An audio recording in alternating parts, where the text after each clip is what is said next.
Hola, ¿cómo están amigos? Yo muy bien, disfrutando este sábado, un poquito frío, voy avanzando y leyendo a Spencer. Sobre esto les quería decir, todos tenemos nuestras ocupaciones, pero ahora tenemos esa cosa genial que son los audiolibros. Siempre si encuentran una versión que no sea robótica porque es insoportable, pero algunas están muy bien leídas. Bueno, este librito de Spencer está, como tantos otros, y mientras hacen sus cosas lo pueden ir escuchando. ¿Se acuerdan que estábamos hablando del hombre contra el Estado? El libro, bueno, tiene muchos, pero quizás el que ha tenido mayor trascendencia y yo creo mucha actualidad, que Herbert Spencer publicó en 1884 y habíamos dicho que tenía 4 partes. La primera que vamos a comentar hoy algo, el neoconservadurismo o el nuevo conservadurismo. Después tenemos la segunda parte que es la esclavitud futura. La tercera que me muero por leer, los pecados de los legisladores, es larguísima. Ay, qué actualidad tiene. Y la última que es la gran superstición política. Bueno, Spencer, viejo ya le importa nada, de nada, se pone muy picante en este ensayo, muy picante. Florece toda su incorrección política juvenil, el que es lo más interesante, aunque en otros aspectos se ha vuelto conservador. ¿Y por qué no? Se ha vuelto bastante conservador en algunos aspectos. En otros mantiene siempre su característica básicamente antiestatista. Encontré una mención que hace Plejanov, el comunista ruso, en 1909, en un libro que se llama Anarquismo y Socialismo, que en esa época eran como dos cosas distintas. Y lo define Spencer, miren qué interesante, yo creo que la pegó, como un anarquista conservador. A mí me parece una definición muy buena. Sí, se puede ser anarquista y bastante conservador, no hay ningún problema. Bueno, acá Spencer ya es una obra de vejez, él conserva esa impronta individualista, antiestatista, antiimperialista, antimilitarista, antiautoritaria, eso no lo perdió nunca. Y había que bancarse, hay que bancarse en Inglaterra, ser antimilitarista y antiimperialista, hay que bancársela. Pero él se la bancó muy bien. En general se oponía a las guerras y no perdía de vista que eso era un hecho de poder, que bueno, terminaba siempre más mal que bien. Bueno, eso lo conservó. En otros aspectos se volvió un poquito más conservador. Él de joven se definió como un feminista radical. Muy tempranamente sostenía que las mujeres debían votar y hacer todas las cosas que querían hacer en la sociedad. Después se puso un poquito más conserva, pero no sé si tanto en ese punto. También favorecía una especie de, digámoslo así, reforma agraria que le arrancara el poder a la aristocracia, rancia, conservadora, inglesa. Bueno, después optó por otros caminos, pero creo que nunca perdió la impronta de algo que hablábamos en el video anterior, su educación en el metodismo, en el cuaquerismo, que comparte todas estas características. Y además el padre de Spencer tenía una escuela y esa escuela seguía los métodos del gran pedagogo suizo Pestalozzi, algo muy avanzado para entonces. Bueno, dentro de eso un poquito desordenado, fue forjando su educación. Nada aristocrática y no muy académica. Después él, en su vida adulta, frecuentó muchas tertulias, muchas sociedades científicas, era un hombre muy apreciado, muy valorado. Y esto es Inglaterra, se iba a las tertulias donde aparecía un Stuart Mill o el abuelo de los Huxley, donde circulaban todas las teorías evolucionistas y de Lamarck, donde estaba todo ese burumbombón científico, ideológico y político, y donde incluso se puso en contacto, aunque él ya sostenía algo de esto antes, con Darwin y con otros de la época que, bueno, estaban revolucionando la ciencia, podríamos decir, y la vida, y la vida. Spencer, en ese intento de filosofía sintética que él hizo, antes de pasar al libro en concreto, les quiero decir que, ¿qué quería decir eso? que él estaba convencido de que un mismo principio explicativo, las mismas leyes de carácter universal, por lo tanto leyes naturales, por eso tienen carácter universal, no son culturales, no son particulares, podían dar cuenta no solo de todo lo creado o todo lo existente, sino también en el mundo natural, sino también la vida del hombre, la moral, la ética, la política, la conciencia, todo. Un poquito iba por ahí, y eso venía transido no solo de ideas evolucionistas, sino de progreso. ¡Ah, qué al traste el siglo XX con todo esto, esa idea de progreso! Bueno, volvamos a Spencer en el corazón de su teoría y su prédica. Spencer básicamente dice que la sociedad se puede organizar bajo una forma de tipo estatista, autoritario, vertical, de fundamento militar, como fueron tradicionalmente los estados antiguos, o bajo una forma de predominio de la organización social, que es cooperativa, que es de intercambio, que es de, digamos, no de imposición, como la estatal, sino de cooperación. Entonces ahí la cooperación es voluntaria.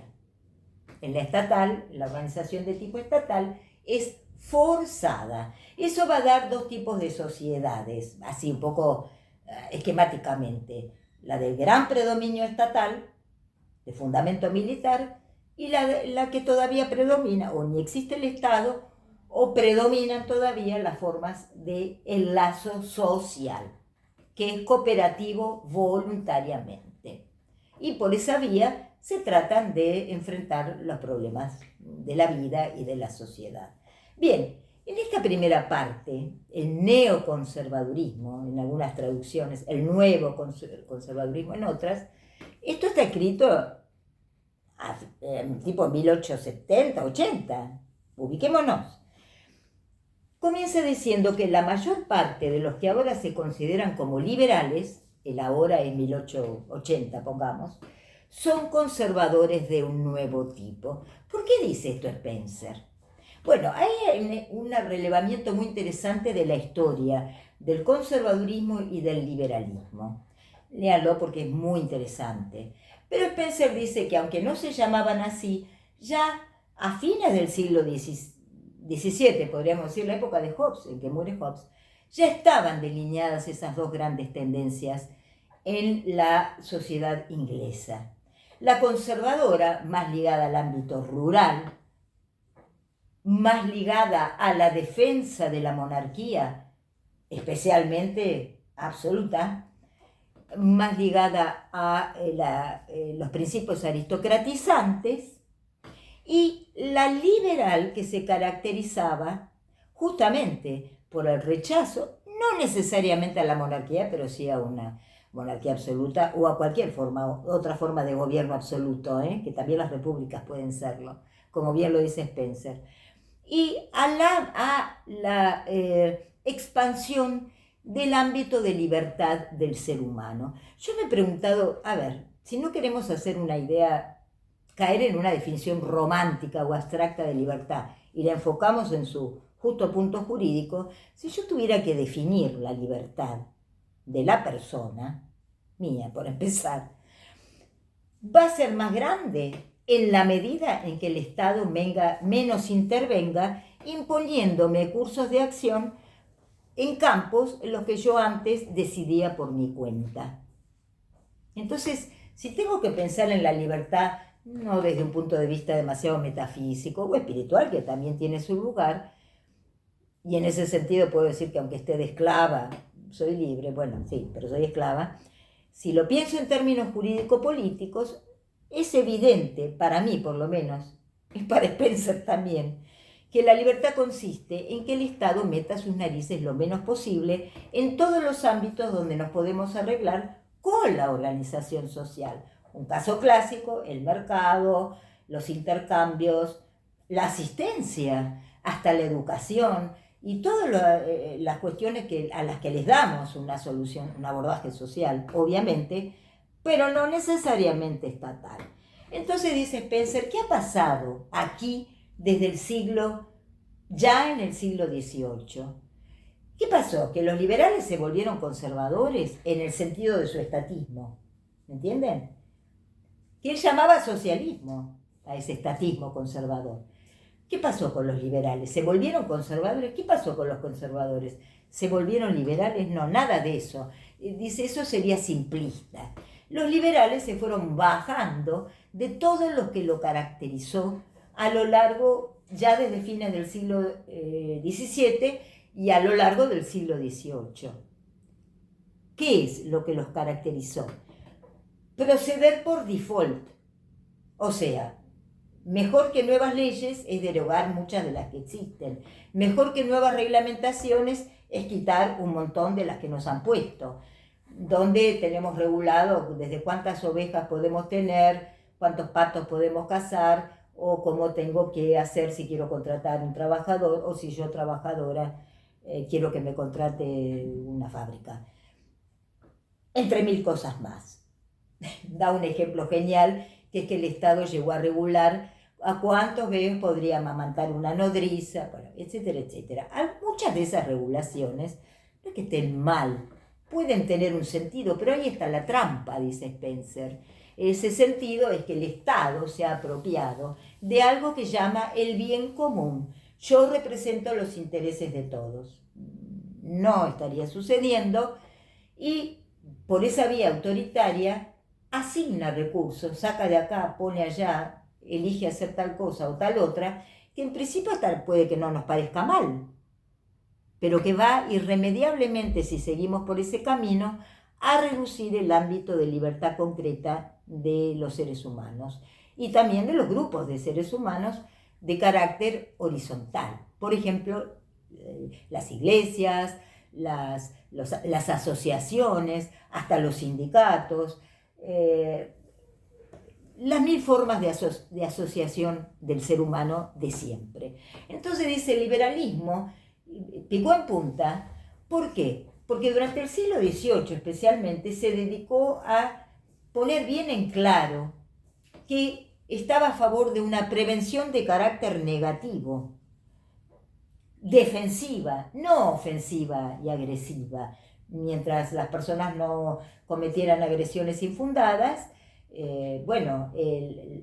digamos, la sociedad predomina el carácter defensivo, la protección por la negación de la intervención, no por la intervención. Y lo mismo se manifestaba en la vida económica, social, política, cultural, etcétera, etcétera. Bueno, eso, dice Spencer, es lo que dio al traste el liberalismo, ahora ya con representación parlamentaria, donde compiten a ver quién tiene una nueva ley en lugar de quién propone derogar muchas de las que existen, y lo mismo otras regulaciones que acotan el campo de la libertad humana muy seriamente, y que en el peor de los casos terminan en lo que él llama el socialismo, que es la garantía de esclavitud. Él llama al socialismo la garantía de la esclavitud del ser humano, entendido en esos tiempos y en esos términos. Les reprocha a los conservadores serlo, en el punto donde favorecen el engrandecimiento del Estado y que cada vez tenga más funciones, más funcionarios, más burocracia, más impuestos, más. Y para terminar este primer abordaje porque se pone más picante Spencer más adelante, ¿eh? Si quieren incorrección política, esperen el próximo porque ahí se pone repicante.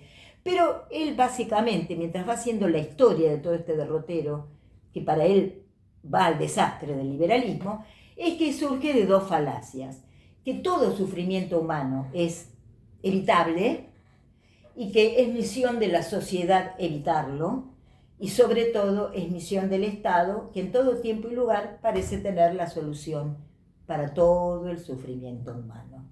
¿Seguimos en la próxima? Hasta pronto.